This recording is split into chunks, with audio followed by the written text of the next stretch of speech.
Apparently it's a day like any other. A Japanese executive was going to work in his car, when he suddenly went blind. Out of nowhere he blocked the other drivers from passing. So people went to help him, and this guy kindly offered to take him to his apartment. The executive's vision was almost zero, as soon as he saw movements with too much light, which was known as white blindness. When they arrived, the kind guy told him, "Bro, we're here, just get off." Then the executive got out calmly. What he didn't know was that this guy would steal his vehicle, leaving him disoriented in the middle of the street. A while later, the same thief came to help him, posing as someone else, so he accompanied him to his apartment. The executive called his wife, but she wasn't at home. The thief went all in to see what he could steal, taking advantage of the fact that the other was blind. However, the executive smelled of his bad intentions, so he kicked him out of his apartment. Soon the blind man's wife arrived, and upon finding out that he couldn't see, she took him to the office of an ophthalmologist. In the waiting room, we meet other characters in this story: a man with a patch on one eye, a woman with dark glasses, and a child with his mother. They make the executive enter first because his case was very serious. The ophthalmologist performed different exams and concluded that his eyes were in perfect condition. Apparently there was nothing wrong. Then he referred him to the hospital for other checkups. Meanwhile, we see that the thief was leaving with the stolen car, when he suddenly took a detour because he saw some police officers. Then he abandoned the stolen car, but he also suddenly went blind. The doctor attended to his other patients and told the woman with dark glasses that you should continue wearing the glasses. Later the doc returned home and told his wife the strange case of the blind man. Later we see that the woman with dark glasses arrives at a hotel. She asks the bartender for the time and then goes to a room, since she had an appointment with a client. On the other hand, a police officer took the thief to his house, but it turns out that the thief's wife didn't want to let him in, and claimed not to know him, so the cop took him away. Soon the woman with the dark glasses also went blind, and the next morning the ophthalmologist woke up without being able to see. This is no longer a coincidence. What happened is that the doc was infected by the executive, who apparently had a strange virus that allowed people to get blind, and the doctor infected his other patients without knowing it. His wife wasn't very worried and the doctor tried to take her away, so as not to infect her, but she didn't want to abandon high. The ophthalmologist called the hospital to tell about his case and the doctors believed him, since they had received the child with the same symptoms. The virus spread and many people began to go blind. Suddenly the government took measures and decided to gather all the infected to concentrate them in one place and quarantine them, since they had to prevent the virus from spreading, and they had to protect the population. They picked up the doc from his house, and since his wife didn't want to get away from him, she lied, telling them that she was also blind,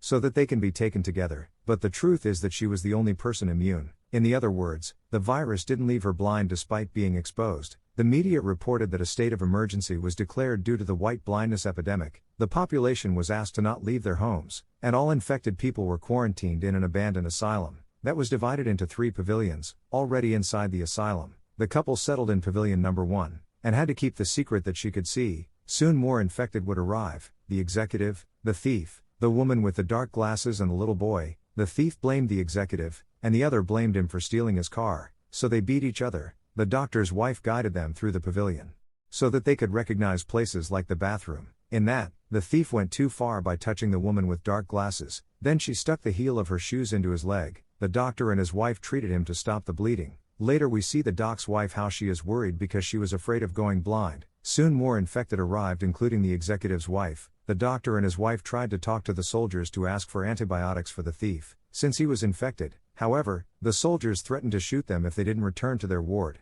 As the days passed, the most infected people arrived at ward number 1 and the disorder began. The doc placed guideline to connect with the other pavilions, and as leader of the pavilion 1 he organized his community to maintain order and cleanliness. Doc's wife heard a strange noise inside a closet, and she found the man with the eye patch. It turns out that he had a radio and was trying to capture the transmissions from outside. Then she asked him to inform the community of the ward 1 how things were going outside. The guy began to relate that in the first 24 hours of the epidemic, there were hundreds of cases, and the government organized the first temporary quarantine. Medical conferences were organized worldwide with many specialists. They could not talk about possible cures, because no one knew what disease could it be. Suddenly something happened: they themselves began to get infected and go blind. The weeks went by and they were more drastic with the infected. In the city, in the streets, traffic accidents occurred, even the planes crashed. Everyone was terrified. People decided to stay at home and the streets were almost empty. Very terrible everything that was happening. To calm the people down, the guy with the patch gave them a little note. More and more people began to arrive at the asylum. The government wanted to lock them there like in a concentration camp, since anyone who tried to leave would receive a strong punishment. We see that a guy stepped out of the line asking for help, so the soldiers shot him and there were several who didn't obey the rules. The next day, the guard soldiers threw shovels in the yard so they could bury the dead. the doctor's wife went out to pick them up, pretending she couldn't see. And the soldiers guided her to pick up the shovel. The doctor went to the Ward 3 to ask them to also help bury the corpse. He also claimed that they were swallowing more food rations than they should. Here the bartender declared himself king of the Ward 3, and as a first order being that his ward can eat all they want before burying people. Later the doctor's wife went to check on the thief, and he commented that he knew her secret that she could see. Also he regrets being a burden to others. Then he decided to go out to the yard crawling, so that the guards could end his suffering. Then the doc demands his wife, because he feels that their relationship no longer seems like that of a couple, but more like a patient and a nurse. The king of the Ward 3 informed the entire asylum that from now on he will take control of all the provisions. So if they want to eat, they will have to pay. The chaos began, and Blinds would not allow it. However, the king took out his tool, which mysterious tool had its power, a gun with which he threatened everyone and was able to control the situation.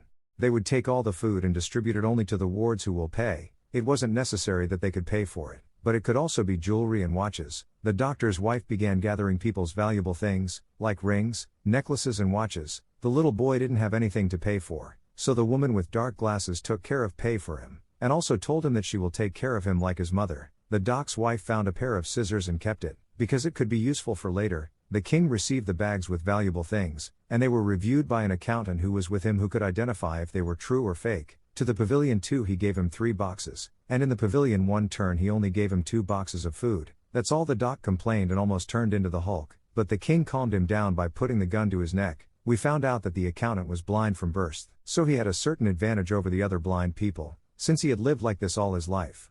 They distributed the food among the people in the Ward 1, and it was not enough for them, since there were many of them. The doc was angry and felt helpless because he couldn't do anything to help his community, so the woman with dark glasses approached to console him. They let themselves be guided by the moment. Although the infidelity was discovered by the doc's wife, she wasn't upset. She understood the situation and revealed her secret to the woman with glasses, so as not to carry that weight anymore. Days passed, and since the pavilion 1 no longer had valuable things to pay for their food, the king proposed that they give up their women in exchange for food. The doc's wife came out to complain to the guards about the provisions, but they said that the internal distribution in the asylum was their problem. In the Ward 1 they didn't know what to do about the situation. The doctor mentioned that the decision was only up to the women, and the attention was broken when one of the women volunteered and more women joined her, like the doc's wife, the woman with dark glasses, the executive's wife and others. They would feed the Ward 1, so at night they passed. There were 9 of them to pick up the volunteer women. They spent the most unpleasant night of their lives, being abused by all those guys. Even one was so violent that ended the life of one of them. Then the women returned with the lifeless body of their companion. Days later, the accountant coordinated so that the women of the Ward 2 were the next ones. He took the opportunity to ask the doctor's wife if all her companions had already recovered from the other night. There he was surprised when he found out that one of the women had died. The doc's wife couldn't stand that more abuse continued to happen, so with the scissors she had gotten, she went to the Ward 3 when they were with the other women, and ended the king's life, unleashing chaos and declaring war on them. Now the accountant he would take command and the power of the gun. The doctor found out that his wife was the one who killed the king, and he feared that those in the Ward 3 would try to take revenge, so he prepared his people to fight over the food. That night a woman took out a lighter that she had hidden and went to the hospital Ward 3, where the entrance was being guarded by the accountant. Carefully and without being discovered, the woman set the fire, and started a fire that ended the lives of the men in the Ward 3. The fire spread throughout the asylum, and all the blind people began to go out to the patio to save themselves. The doc's wife began to call the guards and discovered that they had abandoned them. That means that now they were free. All the blind people took to the streets and separated into groups. A group of the protagonists, guided by Doc's wife, arrived at the city, which seemed like a post-apocalyptic place. Society had fallen. There was garbage everywhere, on both sides. All the people were infected by the white blindness virus, and they wandered around looking for food, some with their pets and among rats. They fought over the little they got, and even the dogs ate the corpses of the people. The doctor's wife put her little people in a place to be safe, while she and her husband went out to look for food and clothes. She entered a market where people were trying to look for some food, but there was nothing, so she went down to the warehouse, and there she was able to find a lot of food. Then she tried to leave with several bags, but the smell of the meat attracted the blind people, who tried to take away everything she had gotten. Fortunately her husband was close by and was able to help her. He left her resting in a safe place while he left to look for clothes. Their loving dog approached her and would stay with her. Soon it began to rain, and the woman went into a church where there were many refugees. The priest was giving mass and saw that the religious images were blindfolded. Then the doctor returned with the clothes and left with his wife. While they were walking through the rainy streets, they noticed that people took the opportunity to bathe and drink water.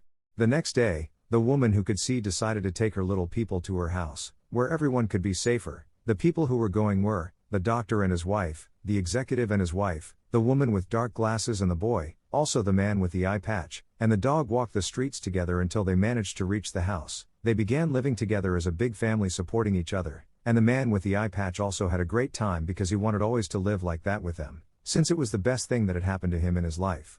They shared good times and the doc and his wife managed to save their marriage. In the last scene we see that the executive recovered his vision and everyone celebrated. That meant that the body had fought off the disease and the blindness. It would only be temporary, as he was the first patient who had been infected and the first to regain vision. It meant that gradually everyone would turn green. That way hopes returned that the world would return to the way it was before, although the man with the eye patch was not so happy, since he was getting used to his new family. And this is how this story ends.